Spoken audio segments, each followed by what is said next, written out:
I know it's Tuesday and you're all out there going, what's going on? Why you got to go show on Tuesday? Well, so much stuff has happened that we wanted to have another extra show so we could talk about things that we didn't get to over the last couple of days. And one of those things we didn't get to, and it was obviously, I guess, breaking news by, with the new information that's come out, it was a little sad what we saw on independent media. I expected it from the mainstream media, the pushback about Ukraine, of them calling it an invasion by Russia. But we know that's not true. And since we had the extra day, we thought we'd bring on our special guest. He's been a guest on this show more than any other person. I call him our senior analyst when it comes to Russian affairs and in the region of the Donbass. Mark Sleboda's here. How you doing, Mark? Basta, thanks for having me. It's always an honor and a pleasure to be on the conversation couch. I love it. It never gets old, man. I'm not that senior. I mean, no, you're a senior analyst for us. A little gray in the period. Anyways, Mark, let's jump right into this. I don't want to keep you long. I know it's late over where you're at. But right off the bat, before we even get started, because like I told you, when I jumped online yesterday after we did our show, just seeing so many people, people even on the left here in America in independent media news, like I said, I expected from the mainstream media to, demonize Putin and say this was an invasion. But I saw this from a lot of independent media outlets out there. I just want you to reaffirm, or maybe not, maybe it's not, maybe I'm just wrong, but everything that happened yesterday with Putin recognizing the Donbass region as an independent state, everything that happens when it came to the U.S. stems from what happened in 2014 on the Maidan. Yes or no, true or false? Oh, yeah, absolutely. Absolutely. I mean, Ukraine would be a whole country today. Crimea would still be part of Ukraine. Both Donbass republics would still be part of Ukraine. Russia and Ukraine would still have more or less normal relations and heavy economic relations, if not for the U.S.-backed putsch, which overthrew the government in Ukraine in 2014. And they like to call that whole thing a revolution of dignity. Right away, you can tell that is a propagandized buzzword, because some people get dignity and other people don't get dignity. But it was quite clear at the time. Polls were published. Polls were taken and published in the pro-Maidan American-run, at the time, Kiev Post newspaper in English. You can read them online still. Majority of the Ukrainian population was opposed to the Maidan, right? It was a slim majority, right? Nearly half the country supported it, but just over that, half the country opposed it. And that is why a civil conflict broke out in Ukraine after that. And yes, Russia supported the people of East Ukraine that did not support the overthrow of the government that they had overwhelmingly elected. And yes, the U.S. supported the forces that seized power in Kiev. And that brought us through a frozen conflict, through Minsk Accords that were supposed to be implemented to politically reconcile Kiev with the east of the country. And they were never implemented. Kiev has refused to implement them. In fact, recently, the head of the Kiev regime Security and Defense Council said that to implement the Minsk Accords would mean the destruction of Ukraine. And by Ukraine, he means the regime, that seized power in Kiev. And that is quite simply because the ultra-nationalists, the far right brown shirts that are so instrumental, they were the vanguard of the Maidan. They are integrated into the military, the police, the security services, the mainstream political parties of the Maidan. They would rebel again. There would be another Maidan against, the government that fulfilled it, because it would be viewed as capitulation to Russia. And the whole house of cards of that regime would fall apart if its own far right fell on it, turned on it. Yeah. That's why they never implemented it. That's why the U.S. and never pushed them on it. That's why Germany and France, which were supposed to be guarantors along with Russia, refused to push Kiev on it. And after 7 years of not fulfilling it, and the frozen conflict continuing, and the people of East Ukraine having to live on a daily basis under artillery shelling, mortar fire, grenades, sniper fire, Putin said all diplomatic options are exhausted. Back to the military option. By that, it's kind of a trap military option. He simply recognized Donetsk and Lugansk as independent republics and extended the shield of Russian military protection over them.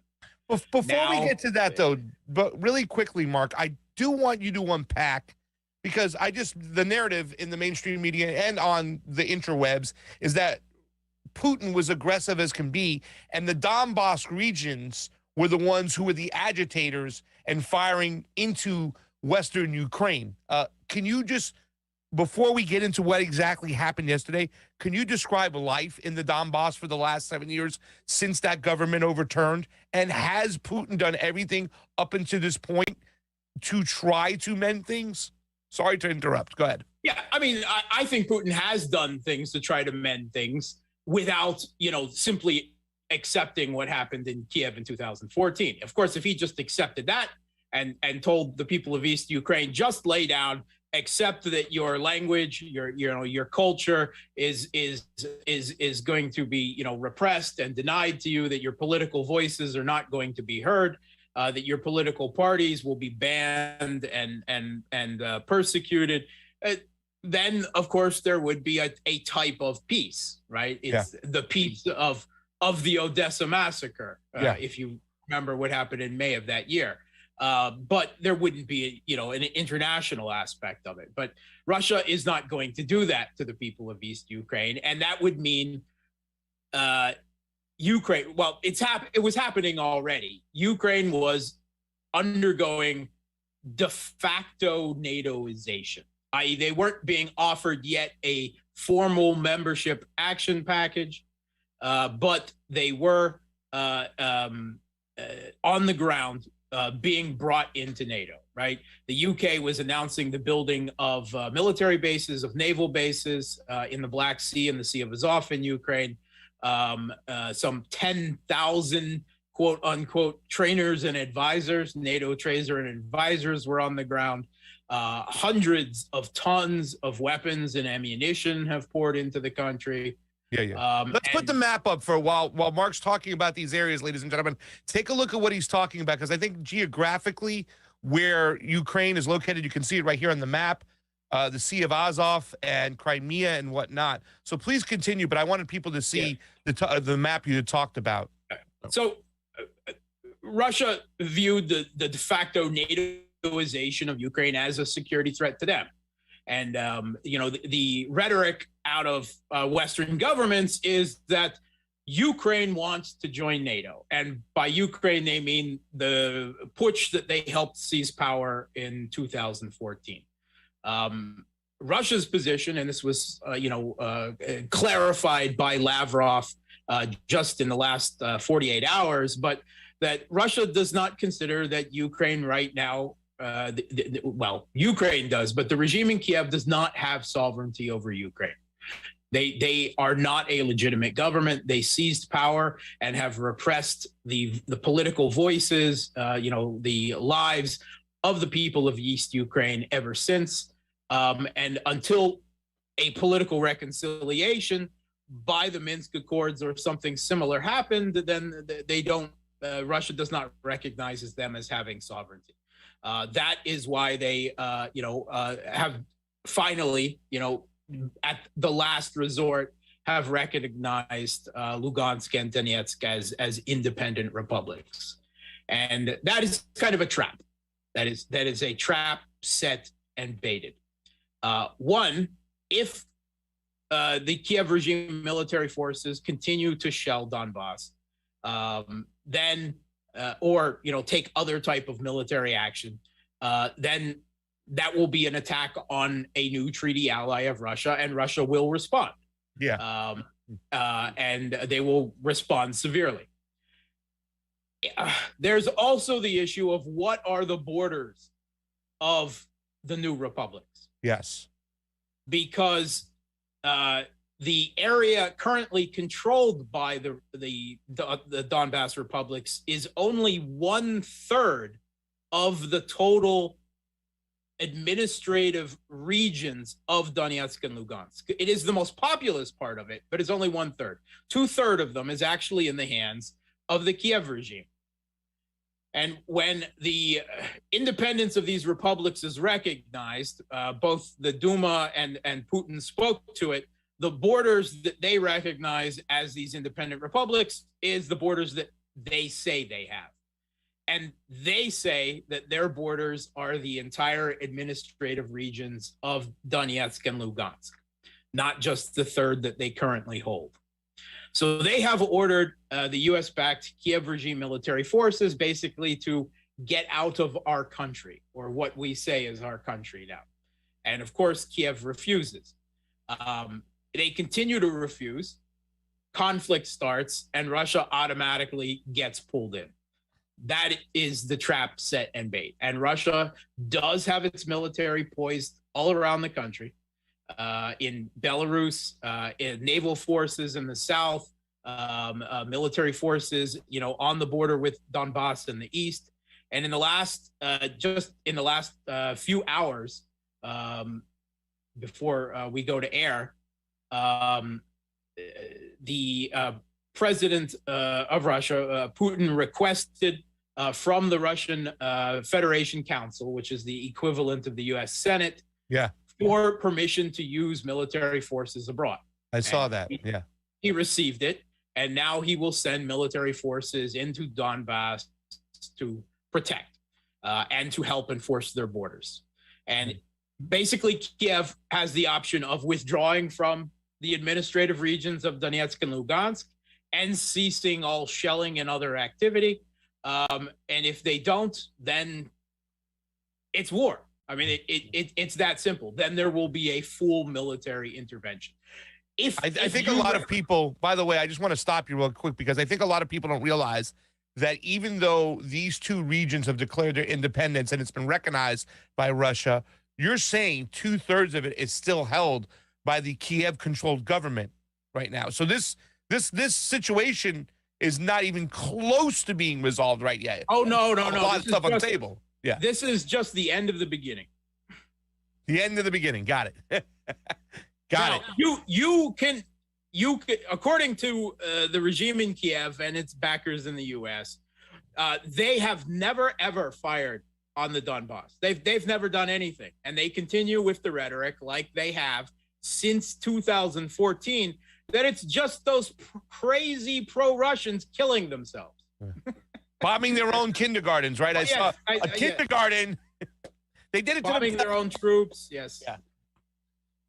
And, of course, that's ridiculous. Now, there is an OSCE, Organization for Security and Cooperation, monitoring mission that is supposed to enforce a demilitarized zone between the Kiev regime and the Donbass and monitor violations of that. Now, to be fair, the OSCE is pretty much institutionally captured by the U.S. and its allies because they are the majority of the members. Russia and Belarus are also members, but they're outnumbered. So, but there is a modicum of procedure involved, and they record explosions and violations. And if you take a look at their maps over the weekend, up till today, you can see quite clearly that they have marked where explosions took place. And it is irrefutable that the vast majority of what they recorded is occurring in the territory controlled by the DNR and LNR. Okay. So unless they are turning their own artillery guns and somehow firing directly on their own territory, then and that is not being noticed by the monitors, then you have no reason to accept that Kiev is firing on them. Now, there is exchange back and forth. That is normal for this type of frozen conflict, but it has vastly increased in the last week. and it appears that the majority of the bombings have occurred in Donetsk and Lugansk republics territory. Yeah. So you really can't argue with that because there's no evidence to the contrary. Mark, wasn't there a video in the beginning of Zelensky's term when he went to the front lines and tried to tell some of the Western-backed militias to turn and stop firing on the Donbass region? I mean, isn't there like video proof of that? I mean, how can they keep on lying about this? Because I think a lot of people, especially when the mainstream media in the West simply states that it's the Donbass region under Putin's goons who are doing all the firing on the Western Ukrainians, it gets lost in the shuffle what's really going on there. It actually is reported quite often. There have been BBC, I saw an interview with BBC reporter when he was in the trenches on the Ukrainian side. It was she, actually, a journalist, and she was axing one of the Kiev regime military forces. I understand, according to the Minsk Accords, you're not supposed to have any heavy weapons here. You don't have any heavy weapons, right? And he just looked at her and he says, the enemy doesn't need to know what we have, and you don't need to know what we have, but I'll just say we have everything. Right? Yeah. And I mean, they've filmed them firing into Donbass. It's been on air in the Western press, and there was a gushing report in the British press just over a week ago about a female Kiev regime sniper that she says she's killed like 100 people in the Donbass. And then you do the slightest look into her history, and you see that she's a member of the right sector. She's a literal neo-Nazi. And that she's posted all kinds of racist, not even just directed at ethnic Russians and Slovak East Ukrainians, but against blacks and everything else in general. This has long been this far right element that is so integrated. I mean, the chief of Ukraine, of the Kiev regime's military, took the head of the right sector, Dmitry Yarosh, as an advisor, as his military advisor. And Yarosh is constantly talking about the need to conduct attacks behind the lines in Russia, much less, in the Donbass. The idea that they are not actively probing, trying, always keeping military pressure on Donbass, it is denialism. Putin has called it genocide. Yeah. I have refrained from calling it genocide simply out of an over academic assessment of that term.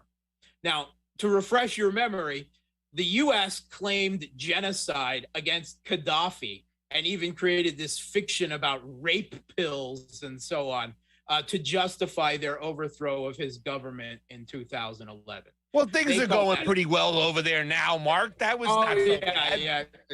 Yeah, terrorist haven, slaves being sold and everything. All right, it's clear that there wasn't a genocide. They used that rhetoric, right? Yeah. According to the U.S., China putting Uyghurs, Muslim West China, from West China, who have adopted the Saudi extremist Muslim ideology of Wahhabism into re-education centers. That is genocide, right? But shelling the people of East Ukraine for not accepting the government that they helped foist in Kiev, that is not genocide. All right. Yeah. If you want to call it instead, I would say ethno-political cleansing. I mean, Zelensky himself has said, if you feel yourself to be Russian, leave, get out of Ukraine. Yeah. The problem with that, of course, is 20% of the population of Ukraine is ethnic Russian. Yeah. And most of East Ukraine says, well, they're just our brothers, right? They're our fraternal brothers. In fact, Zelensky himself said that Russians and Ukrainians are essentially one people before he took office when he was running for campaign. Yeah, So, I mean, however much, you know, the political zeitgeist may be to, portray the opposite, the majority of Ukrainians and Russians feel that they are one people. Now, West Ukrainians, no. I want to stop you. I think it's important to point out over here too, as well, what you're saying too, as well, because a lot of people don't realize that they think the Azov Battalion are neo-Nazis who really hate Jews. And I would argue that from what I've seen in their history is that they hate Russians more.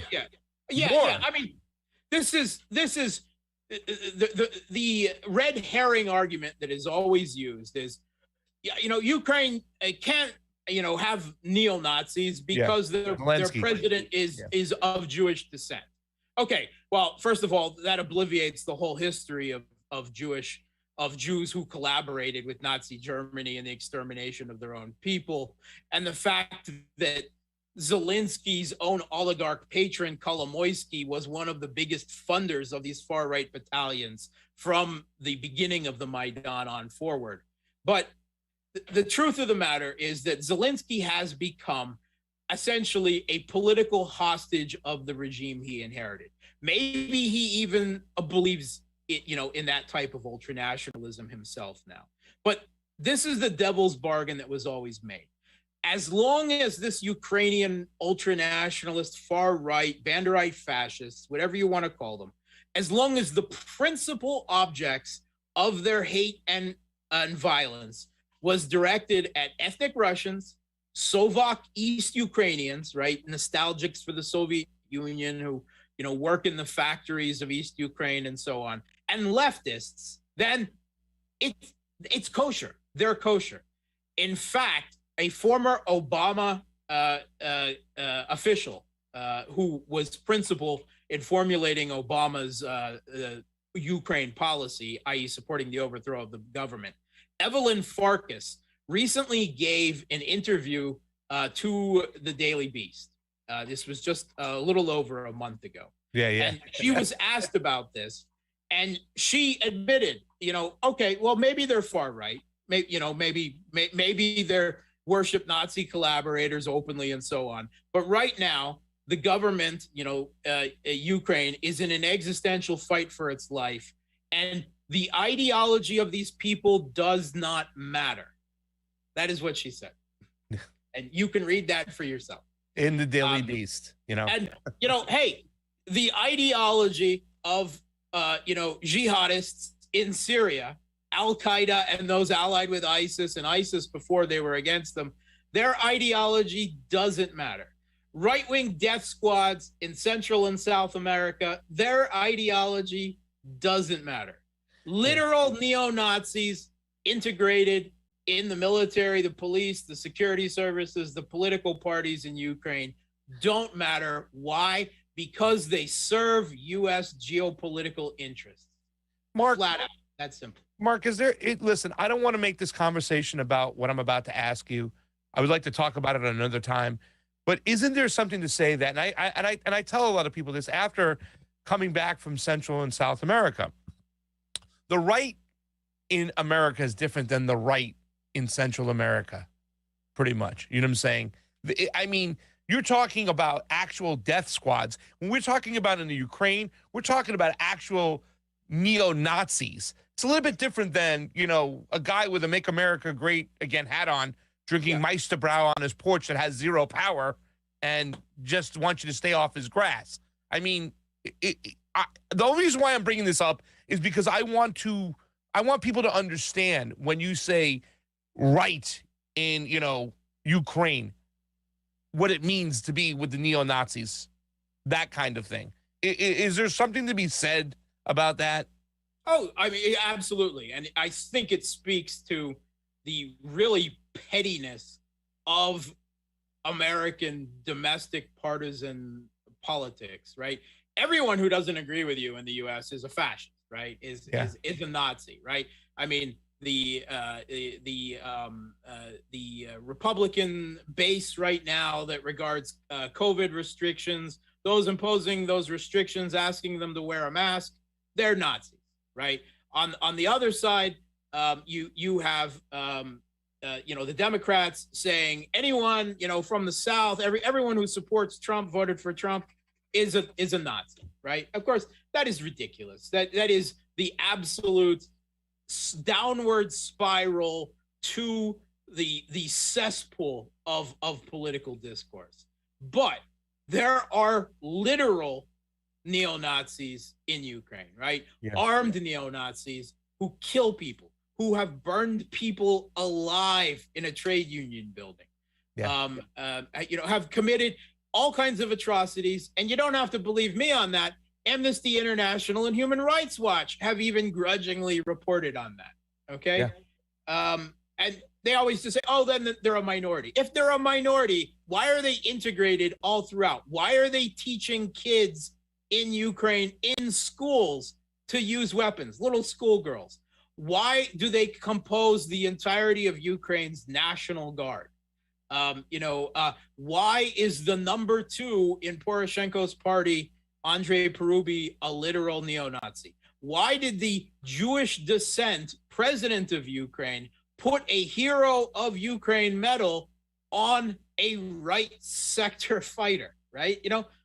Because they're integrated through the regime. They helped it seize power. They've helped it maintain power, and they're absolutely necessary to the functioning of it. The entire, pro-Western revolution has become hostage to them because they were what fought them to power and kept them there in the first place. It was a devil's deal between pro-Western liberals and the Ukrainian far right, because it was assessed that together, what they had in common is they both hated Russia and the people of East Ukraine who didn't hate Russia. Yeah. I'm gonna ask you a question while we're here. Let me piggyback off that. And thank you so much. I mean, I didn't go to journalist school, but I know the one rule is, hey, man, don't ever ask a question you're not going to get the right answer to that you don't want to hear. So when I asked that question, I held my breath. But, I mean, I think people should know, you used to be a Democrat, but you consider yourself to be a hardcore leftist of sorts, right? I don't want to say hardcore leftist, but I would always say Fiorella and Mark are left of me. You know what I'm saying? And you would still say that, correct? I would say I'm left-ish. I would say I'm statist. Okay. Okay. But thank you for clarifying that, because right now we have some people demonizing the truckers movement as just crazy far-right nut jobs, and they want to make the same comparison to the right-wingers they have in Central America, which are actual, death murder squads, to, like I said, that guy with a Make America Great a hat again on. But let me to be fair, I think the truckers movement are crazy right-wing nut jobs too, but they're not Nazis. Because there are literal Nazis in the world. And when you use that kind of word, that someone that you politically disagree with, like on a subject like epidemic restrictions, then that really diminishes what the word actually mean when it matters. Yeah. Well, I would disagree with you with crazy right-wing nut job there by far. We haven't, I don't want to get into that. We can argue about that another time and stuff. But let's stick to this. I'm your foreign policy expert. Exactly. I'll tell you what goes on in Canada. But anyways, no, just kidding. A lot of people think Putin is this crazy autocrat, this thug, this dictator of sorts, an ex-KGB agent. But he was actually a lawyer within the KGB. And you had just talked about the Russian Senate giving approval for Putin to go in there military-wise. I think a lot of that shocked a lot of people who don't pay attention or just listen to the mainstream media in the West, because they were like, Putin has to get permission from the Senate. Can you give a little insight to the actual process that took place and what Putin had to do as far as getting permission from a government in Russia that actually acts as a government? Yeah. I mean, I think that's probably most shocking to Americans, simply because their own president doesn't have to do that, because Congress has long abrogated its own given powers to declare war and not to declare war, right? To send troops abroad to the president. So maybe that's why it's shocking to them. But, Russia does, its interpretation of international law, and for instance, whether the U.S. has, followed it or not, or, when it has broken it and under what precedent. Russia, does have a very strict adherence to its own interpretation of international law. Again, obviously different from the U.S., which invaded Iraq and Syria and Libya and Afghanistan and so on, Serbia. But they are, I wouldn't say that they follow it 100%, but they try to follow it to the letter as much as they reasonably can. Obviously, when that comes into conflict with a hyperpower like the United States, which violates international law left and right, doesn't feel bound by it at all, and they're forced to respond in certain situations. They have to violate it in turn. But I think overall they try to follow it more than the United States, I would argue, without claiming that they're some type of saints. Did this move to you? I mean, obviously, we understand American hegemony, right? We understand the foreign policy. And the last question before I get out of here is going to be what can we expect from these war hawks like the Blinkens and the Ned Prices, the Sullivans, your girl Victoria Nuland. But before you answer that question, what do you think about the move that Putin just pulled here? Because when I'm analyzing this move, and obviously there's still a lot to be done. 2/3 of the regions are still occupied by the Kiev forces, and we have to see how that unfolds. But what do you think about this move of him pulling this and just recognizing the independence? Because I thought it was not what the Americans thought would happen. And I really think, when I'm analyzing it, it's a pretty good move, no? I think it's a phased process. I think it is a layered process according to their own logic of what legality is involved with this or not. They are creating the legal circumstances and setting the trap where they believe they are in the right, legalistically speaking in this. I think that the way things stand, if all that would transpire and would just end in that is Russia recognizes Donetsk and Lugansk, and they are now independent countries, and Kiev never gets them back, that is actually a victory for Kiev. They do not want Donbass back. Yeah. Why? What? That doesn't make any sense, Mark. No, the financial aspect, right? Like to carry them. No, the political aspect. What is Zelensky's approval rating right now is like 23%, yes. Low 20s, right? There is a very fragile political balance in Kiev, and this, Maidan regime is flopping. The opposition bloc of East Ukrainians not in Donbass, or not in DNR and LNR, they at the beginning of last year, they had become the most popular, according to some polls, had already become the most popular political party in the country. And Zelensky responded by charging their leader, Viktor Medvedchuk, as a traitor, trying him with treason, and shutting down 6 television stations and a whole host of newspapers, online media projects, outlets, everything that basically represented the Eastern Ukrainian point of view, he banned in the country. Then he turned around and went after Poroshenko on his other side and charged him with the same treason charges. That kind of ended, any type of potential political opposition to him in Ukraine. Yeah, I guess also with the move, fewer ethnic Russian voters in there. Mess up with the Kiev style kind of. Yes. Yes. If Donbass was to be returned to Ukraine, there would be some 6 million anti-Maidan, quote, nominally pro-Russian, quote unquote, voters that they would have to reintegrate into the country, and that would upset the fragile balance. They don't want those people back. They don't share the vision of Ukraine that this regime in Kiev does. They are troublesome. but they can't just give it up. Yeah. However, if Putin takes it away from them and they make a show of it, then everything is good. And if everything stopped there, that would be a win-win. Russia would lose influence in Ukraine because those 6 million voters would be gone permanently. All of Russia's stated security guarantees that they were demanding about Ukraine not joining NATO, that would be totally out the window, right? Yeah. Because there's no longer any question of the Minsk Accords being fulfilled. So there could be no veto by the Donbass within Ukraine of joining any foreign alliance and so on. So right now, this is a win situation for Kiev if it doesn't go any further. Yeah. But by extending their protection over this setting this boundary issue, Russia is making sure that the regime in Kiev has to militarily respond in some way that will allow Russia to then intervene further.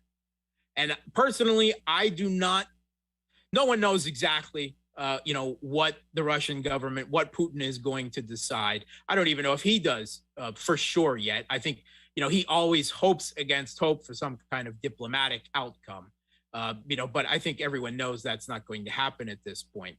But I don't think that Russia gets its security guarantees, what it wants, right? NATO doesn't expand into Ukraine. There is no de facto NATOization, no opportunity for the U.S. to put missile systems in Ukraine close to Russia's borders, unless the regime in Kiev falls. Yeah. Basically, Russia regime changing the regime change that the U.S. put in Ukraine.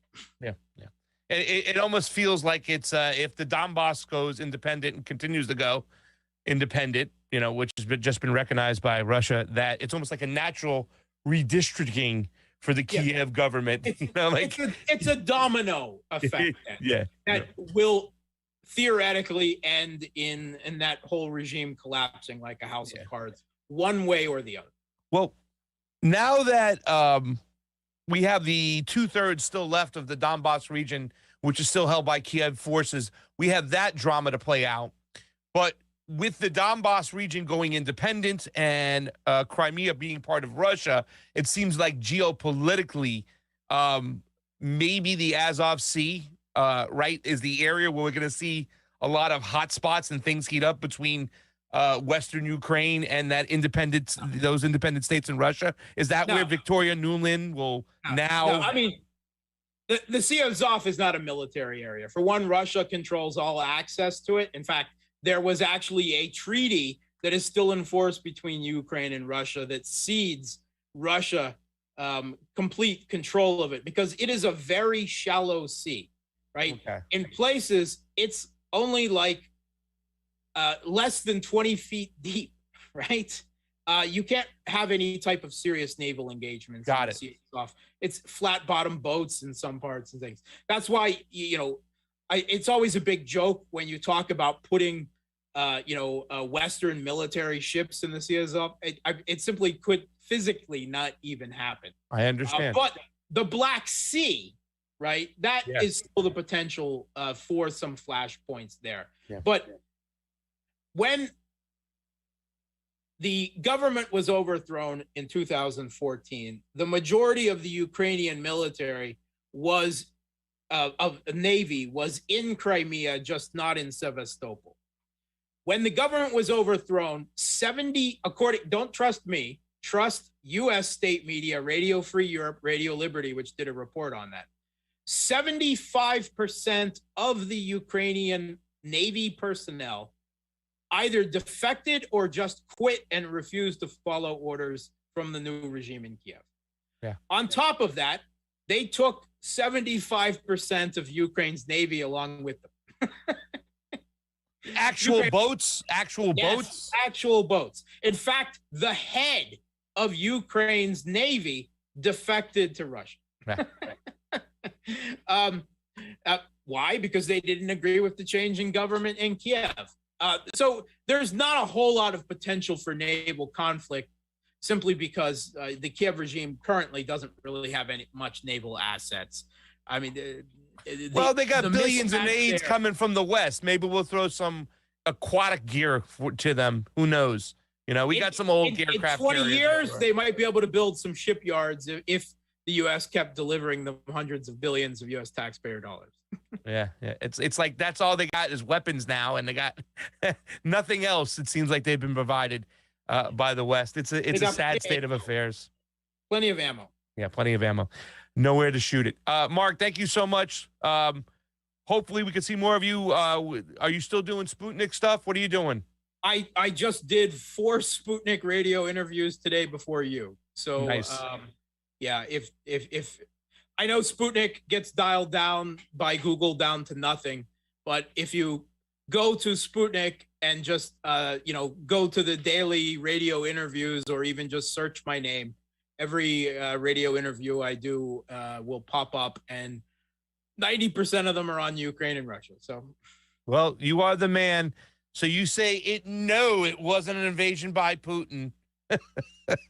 So that is entirely your perspective. If you believe that the government in Kiev is legitimate and represents all Ukrainians, you can call it an invasion if you want. I know when the U.S. invades other countries, they call it an intervention. If you look at it another perspective, Russia is there to protect the people of East Ukraine against the U.S.-backed regime that has been killing them for 8 long years. Yeah. And they recognize them as independent now. So, that is all, dependent on your geopolitical loyalties and your interpretation of what happened in Ukraine in 2014 and since.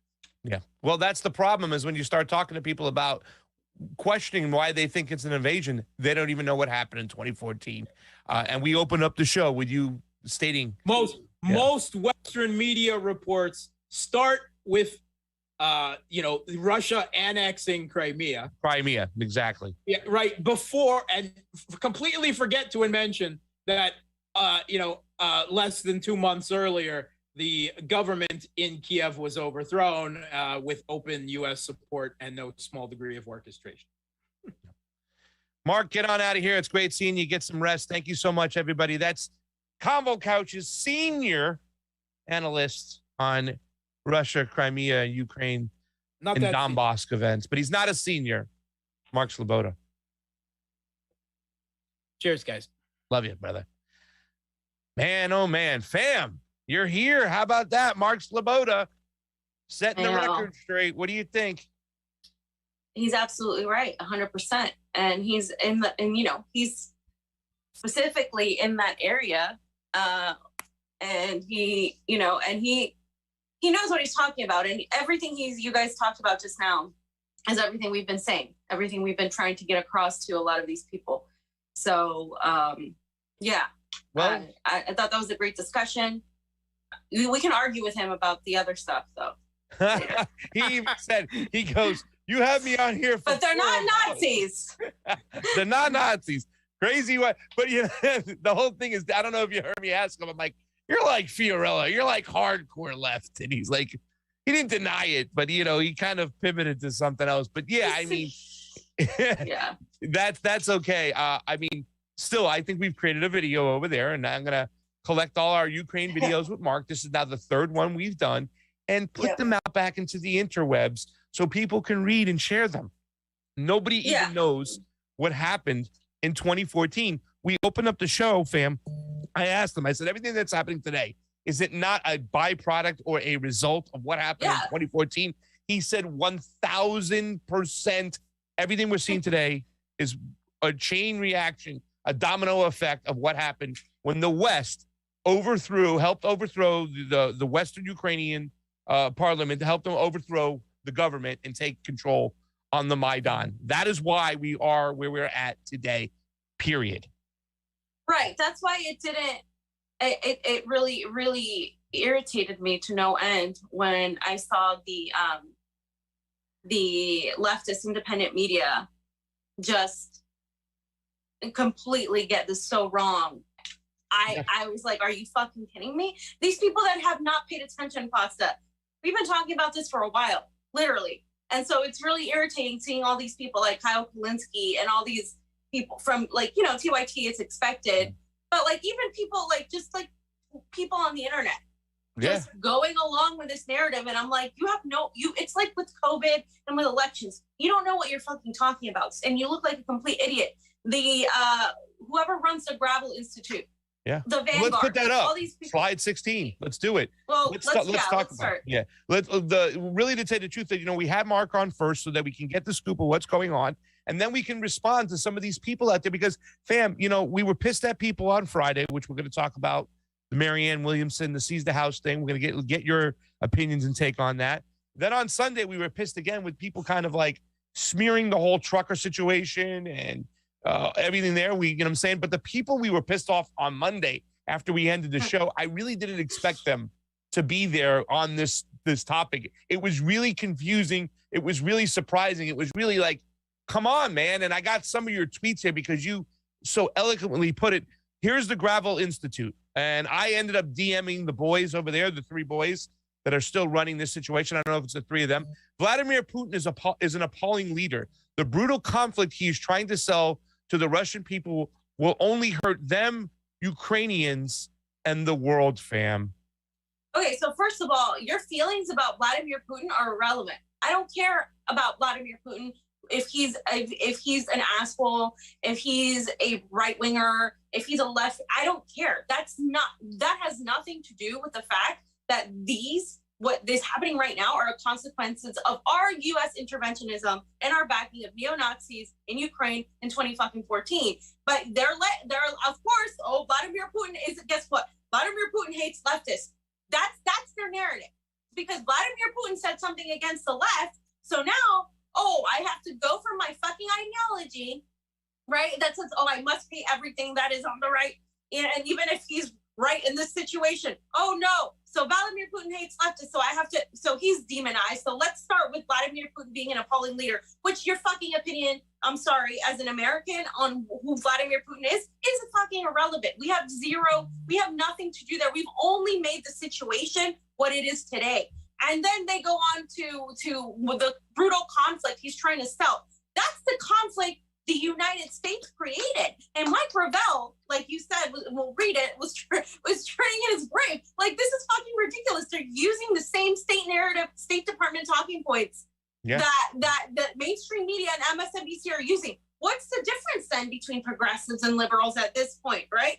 And then they go for the virtue signaling, will only hurt Ukrainians, Russians, and the world, as if you fucking understand who's being hurt right now. These people are literally being murdered by neo-Nazis, and here you are supporting the state narrative. How stupid can you be? And these people got like 3,000, 4,000 like likes, and it really irritates the hell out of me how easily people just take what somebody like the Gravel Institute says because they're called the Gravel Institute, or what Kyle Polinsky says because he's got 900,000 subscribers, and they're like, wow, he summarized it pretty well, blah, blah, blah, blah. Where the hell are you guys getting your information from? It is complete and total propaganda, just with a progressive spin to it. Yeah, they're getting it from the mainstream media. They're actually just regurgitating and repeating out the words from CIA talking points. And I wrote it down. Mike Gravel is rolling in his grave. Whatever idiots, and I thought about removing that, but I was like, no, I'm going to go fucking hard here so they understand. Whatever idiots are running this institution need to stop right away with these disgusting posts, resign, and hand it over to the people who will best represent what Senator Gravel stood for. Peace. That is what he stood for, and that's what he would have been bringing to this discussion. And by the way, fam, it's neo-Nazis that are killing people. We're killing people in the Donbass region, armed by the West. Yeah. And I put down Oz's tweet, the cartoon we live in is actually a nightmare. Sorry to see Mike Gravel disrespected like this. Oz coming in with a dagger. It's disrespectful to his memory. It's disrespectful to any anti-imperialist and anti-war person. 100%, Pasta. Yep. It's just, Let's bring your tweet up here. And this is what you said. Go ahead, fam. I'll let you read this one. I said, tell me you don't know anything about Russia, Ukraine, and just decided to tweet what you heard somebody of high profile say, because these people literally copy paste what somebody else said. Kyle said this, or TYT, or maybe Mehdi Hassan, or somebody that is a progressive, but is still, you know, respected in the mainstream. Let me just copy what they said. And it sounds exactly like that. And I said, Russia is ensuring no more manufacturing consent for war by NATO and the US, considering that they did this in 2014 when they backed neo-Nazis and still do now. So all these people all of a sudden bringing up the Minsk agreement that was disrespected for so long. Yeah. Like this, they don't even know what it is. And it's just like, NATO wasn't supposed to continue expanding. This is, I mean, this is basic. Even if you didn't know anything and if you paid a little bit of attention, you would know that what we're living is a consequence, what they're living is a consequence of 2014. But the problem is these people haven't looked at it until recently, because now, the US mainstream media was like, Putin is invading Russia. Putin is invading Russia. They're fomenting war, blah, blah, blah. And for a minute there in the beginning, people were like, no, that's not happening. And then you saw people like Hassan Piker and Emma Vigilant delete their tweets they were a little bit more fence sitting. It wasn't even like an anti-imperialist tweet. It was just like fence sitting to, oh no, Putin is really instigating war. He's being really aggressive, because it's like somebody called him and said, you can't put this, right? Because these people are controlled opposition. These people are not actual anti-imperialist media. They're controlled opposition. And so listening to them at this point, I think you're a moron if you continue listening to them. I don't care if they were your the first person you watched. I don't care if they got you into politics. Fuck them. You outgrew them. You moved on. Understand that you're listening to you're listening to lies, to propaganda. It's just prettier propaganda than what Rachel Maddow says, but it's still propaganda. Yeah. And I think there's a danger for fence sitting, fam, because, like, you know, you come off as somebody who seems reasonable, but then you're going to still turn around and manufacture consent for the empire to do what it does, which is fucking regime change and fascism. And, you know, here's somebody here who got gets a lot of shit sometimes, but when he gets it right, I'm going to put him out there. He said, what brutal conflict is he engaging in? And this is Jackson Niko, sending peacekeepers into the Donbass to stop bloodshed. There have been 14,000 plus individuals, a quarter of them civilians, who have been killed in the Ukraine Azov-led aggression in the region since 2014. And, you know, he might get it wrong sometime and he gets a lot of shit, but he got it right there as well. We just talked with Sleboda. There was a sniper from the Ukrainian Kiev side, the Azov side, that has killed over 100 citizens in the Donbass. And a lot of them would be citizens, right? They're not going to be army personnel. That's what's going on. They've been getting shelled for the last 8 years. So enough was enough. He sent in the Russian troops who will act as peacekeepers, because now they can't start shelling it, because if they shell and they hit a Russian troop, now they really got themselves in the cookie jar. So that's why him sending those troops in right away is not an invasion. It's to stop the bombing, stop the killing, and stop the shelling. That's what it does, fam. Yeah, Putin recognizing that you know the territories is a big deal. Like, and of course, I don't think he puts this in there, but Cuba, Nicaragua, Venezuela, all also recognize Syria territories as well. Syria as well, yes. And our friend Dan Kobelik was one of the first people talking about this.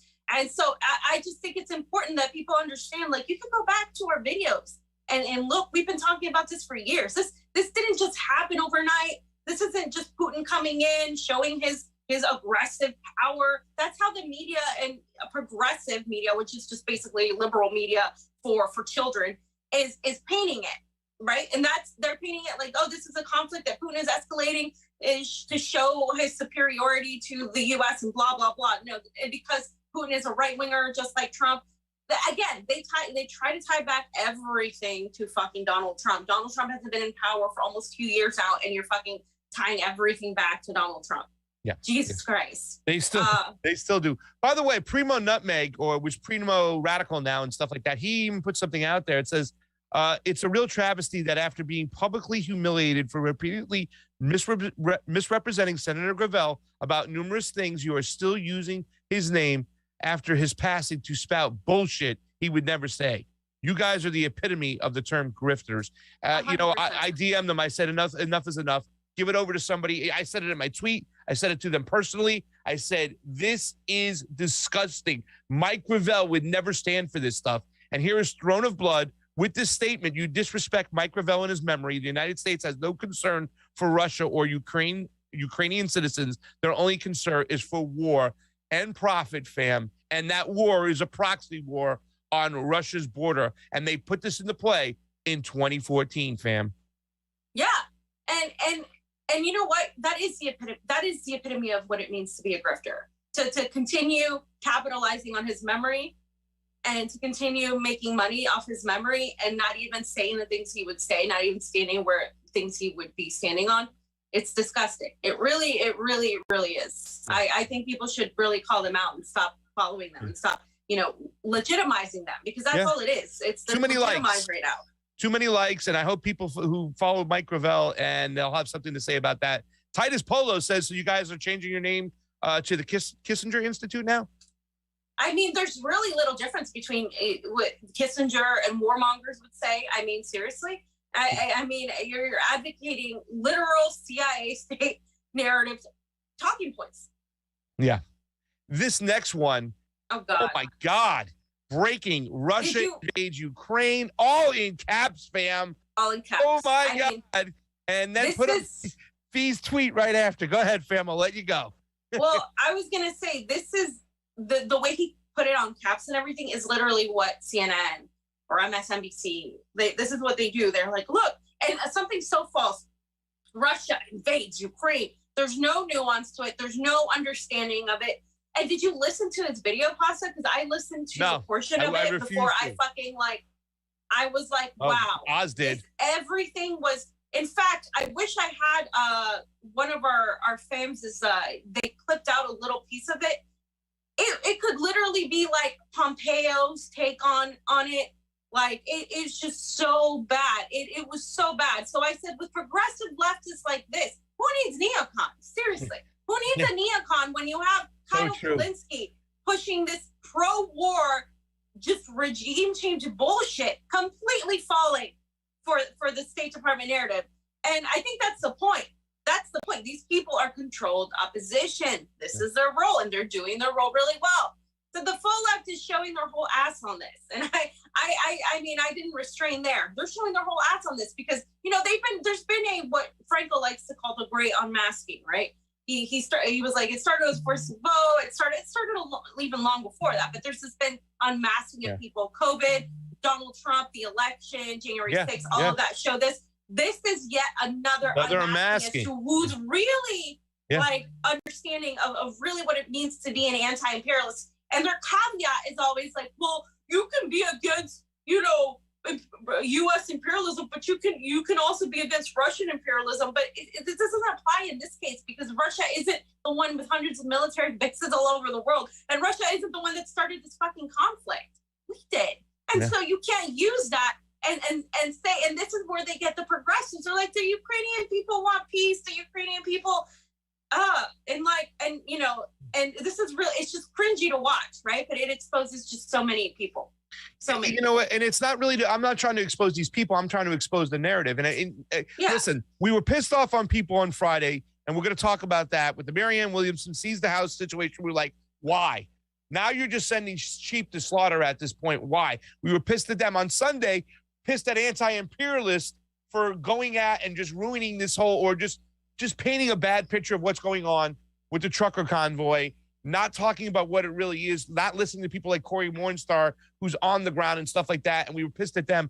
I got to be honest with you, Monday, a whole new set of people like this was surprising to me. All three of these people that were bringing out and stuff, I expected from the mainstream media, right? Like, you saw the mainstream media. It's an invasion.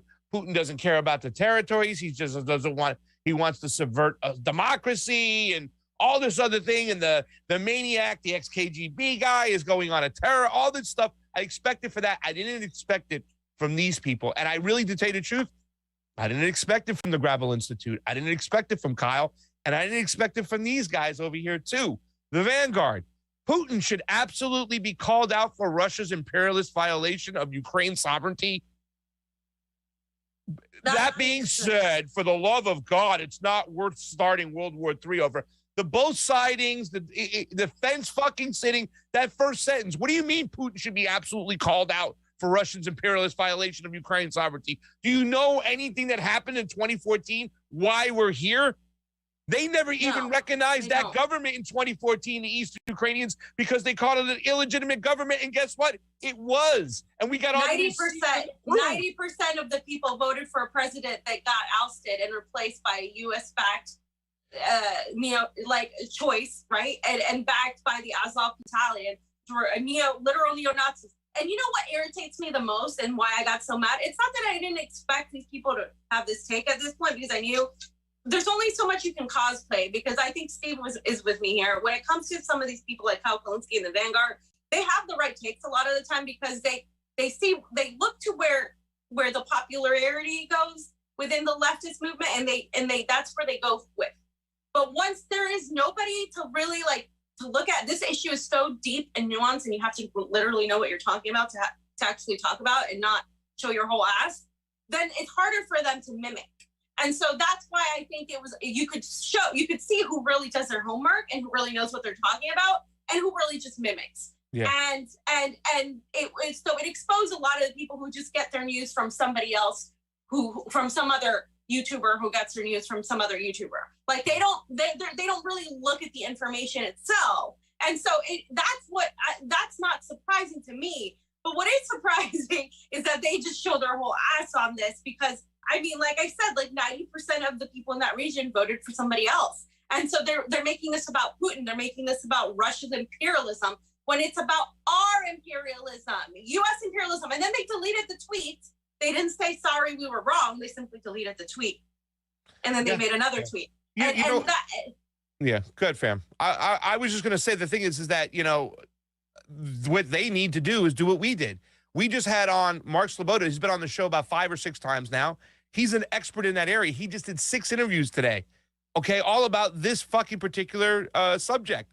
Get the people on who know what they're talking about. We paid attention to this, but when we started talking to Mark, we started educating ourselves more on it from somebody from that area. We had Dan Kovalik on the show to come talk about it. We talked with George Simswali about what happened with Belarus and Ukraine and how it was all tied into what's going on with the journalists. Talk to people who know what they're talking about, and that's their area. That's what you do. They never do, because like you said, they'd rather get on and regurgitate about what's going on TMZ style in the fucking progressive movement rather than do this work right what we did today. That's it. Yeah. Period. Bottom line. Because it's easy. And also you can do your own research too. You can literally look at these sources. You can look at the sources that are not from Western media that are going to regurgitate the same thing. Why would Kyle Kalinske be the person you go to for your fucking news on Ukraine and Russia? I mean, honestly, why would that be? Go to the people who live in the region or who understand, who are specialized in the region, or at the very least, read their articles, listen, expand your fucking mind. It's not like, if you're going to do this, if you're going to be a commentator or a journalist, and I mean, I think they're commentators on YouTube. I don't think they consider themselves journalists, so they don't have the onus of that. They can say they're a broadcast journalist, right? But they can say they're a broadcast journalist. Yeah, but at the same time, whatever. But you still have to know what you're talking about, or you are. There's responsibilities. I'm not telling you that you should be taken down for spewing disinformation, but you are spewing actual disinformation.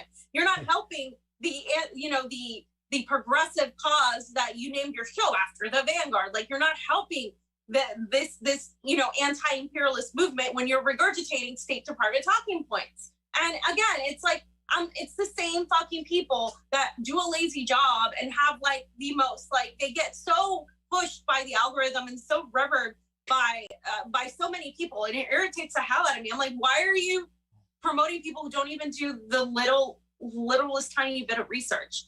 And it's really obnoxious. And you're right. I mean, we didn't start with this knowledge. We got to that knowledge, but we did our fucking work. Yeah. And like I said, you guys can go through our videos and look at them from years ago, right? Yeah, we've been talking about this for a long time. We've been talking about how the people in Donbass have been suffering under the Western-backed regime. And here's Max Blumenthal putting it out. The people of Donbass have suffered immensely under the regime installed by the U.S. in Kiev.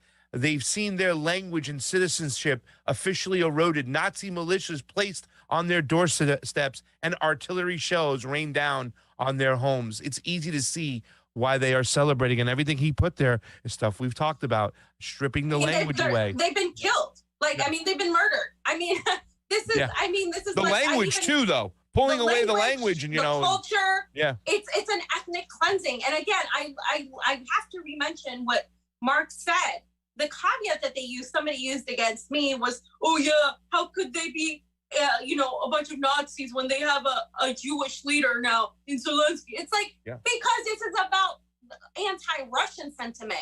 Nazis don't all just hate Jews. Like they hate other ethnic groups, ethnic minorities. It's ethnic cleansing. And so you can't just use that to discount and say that that's not happening. And that's what I was going to say. It really irritates me the most because it is these people that are screaming about Putin that are completely just so hell-bent on talking about the trucker convoy being right-wing, on how only right-wingers are anti-vaxxers and anti-mandate, and how all the people, and how Trumpers are blah, blah, blah.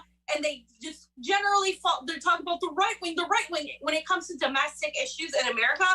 And they completely are not even touching on the fact that the United States continues to weaponize, to give weapons to neo-Nazis right now, in 2022, just like they did in 2014. And they continue to do it. And they're gaslighting people into saying this is Putin when this is the result of our interventionism in 2014, our backing and of arming neo-Nazi groups. And we're still doing it today. Yet in order to completely distract from that fact, the U.S. State Department is saying, oh, Putin is doing this and Putin is a right-winger and you should hate Putin. And the idiot left, the U.S. American left, that it's pretty much just full-on co-opted. And I said that in another tweet. And I'll read it. I'll just read it. I said that. I thought I put it in there too, like 98%, right? Yeah. I didn't put it in there. My bad. But it's just, they're completely done. They're done. I mean, this was the last straw for me. Sam, do you want to put it in the slide deck really quick while we just play the video of the fireworks going on in Donbass? Yeah. So we can see it on the screen, because I think this is beautiful here. The people of Donbass are now celebrating because they know that the military coming in, for the Russian military coming in, it is peacekeepers, because now they're not going to get shelled on a regular basis, and they can possibly see peace for the future. I didn't get to a point where I got to ask Mark what they're going to do for resources and infrastructure moving forward. That's a discussion for another day, because the conflict is still hot, being that 2/3 of the actual territory still has the Kiev military forces in it. But let's look at the people celebrating. That tweet by Blumenthal, while you get your tweet into the deck, and then we'll show it up board to finish up the section.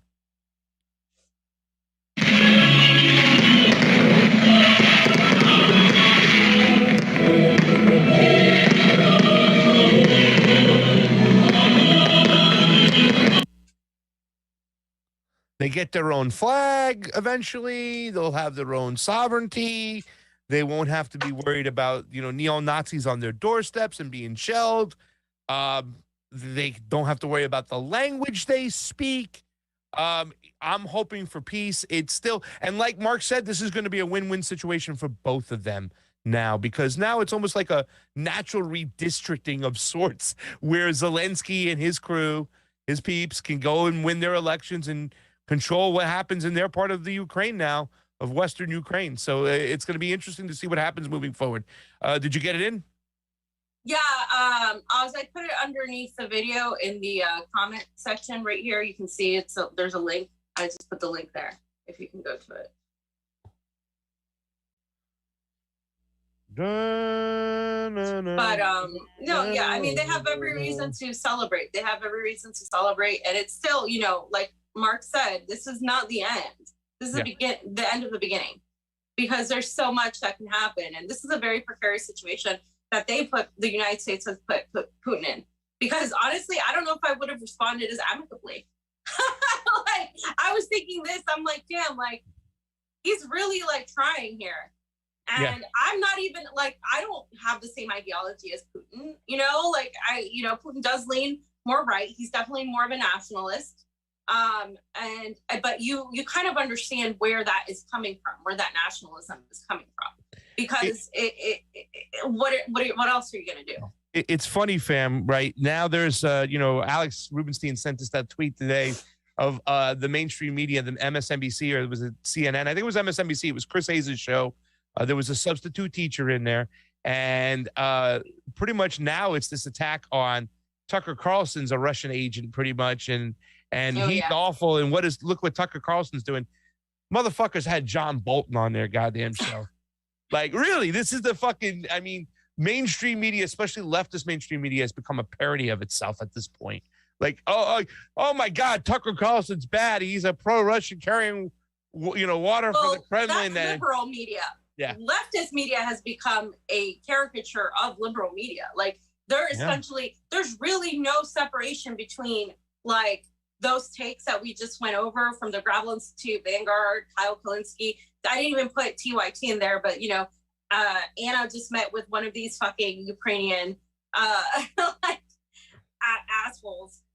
And she, like, and they're gloating about it, right? Yeah. And it's just, like, they're a caricature of that. They're pretty much, there's no difference. Let's get this tweet on the screen, fam. This was fire. We'll finish up. Oz, we'll skip the 2 videos I have from RT. They were pretty awesome, but we have Mark Sleboda on instead. So, yeah, take a look at this right here what Fee has put up. Go ahead, Fee. Hold on, I'm pulling it up right now. Okay, so I said it's been happening, right? We've been seeing this, like, unmasking, but 98% of the U.S. left, and this is just me putting out a number because I really feel there's very few of us left that are actually, what I would consider to be what used to be the old school left. I mean, it doesn't matter at this fucking point, but in order for people to kind of visualize it, right? I said 98% of the U.S. left is officially pro-war, pro-segregation, pro-censorship, pro-police, and pro-surveillance. I mean, you can go and look at that too. You can, and I didn't even get to add, pro-medical tyranny, which I was kind of putting in there with the pro-segregation. They're I know. Pro-mandate. Yeah. Pro-censorship. Yeah. Yeah, my congrats to the national security state apparatus for lobotomizing them into useful tools for the empire, because I don't know what else this is. This is a lobotomy of their brain. Like, they completely lost the entire notion of what it is to be an anti-imperialist and to be an anti-authoritarian. The rest of us, though, we see you. And, like, I didn't think this would really get that much play because, I don't know, I didn't think, like, there were...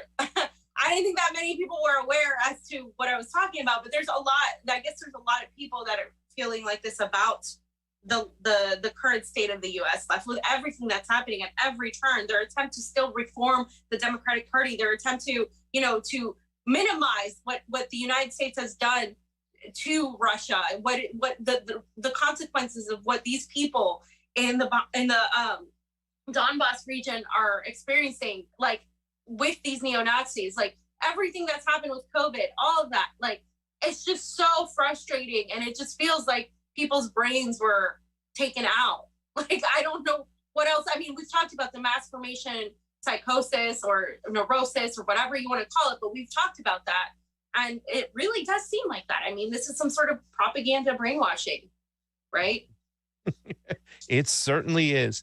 And, there is some laziness over here. There is some, I mean, the propaganda is just taking a hold, right? Like, they put it out there, they put the information, and people just swallow it up. They don't, I mean, I guess I'm very happy because Mark Sleboda has come on our show and talked about this, but I followed Mark Sleboda when this shit was going down in 2014. Him and Kevin Zeese are the ones I turned to learn and educate myself on the situation. It's just a blessing that Sleboda is part of the show. He comes on, he gets to talk about these issues, and you just get a good perspective of what's going on. I feel every single time I bring him on, the research beforehand, the research after, which he leads you the way. I feel like I am getting myself educated on the subject that most people in the not even just the mainstream media, but the independent media just don't, they don't fulfill.